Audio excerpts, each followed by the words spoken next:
river বেডটো তেনেকুৱা যদি হয় আমাৰ গোটেই কেনেকৈ গতিকে যি আমি ইউনেস্কো আৰু ৱৰ্ল্ড বেংকৰ লগত আমি ঠাই কৰিছোঁ আৰু যিটো water basin Manas water basin ইয়াত মেনেজমেণ্ট মিটিগেশ্যন অফ কেলামিটিজ আৰু ইন ফিউচাৰ হিমালয়ৰ যদি গ্লেচিয়াৰ কিবা এটা কাৰণত যদি মেল্টিং হৈ যায় তেতিয়াহ'লে বানপানী যদি হয় কেনেকৈ ৰোধ কৰা যায় ইয়াত গোটেই ষ্টাডিটো কৰা হৈছে আৰু ইয়াত বহুতো WWF আৰু WTI অন্যান্য চবেই ইনভলভ গতিকে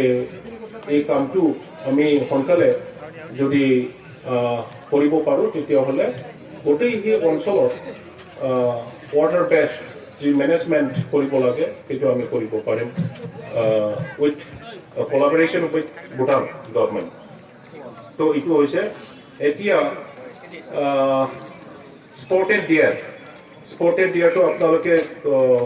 চবে নিশ্চয় নাজানিলেও বেছিভাগে জানে স্পটেড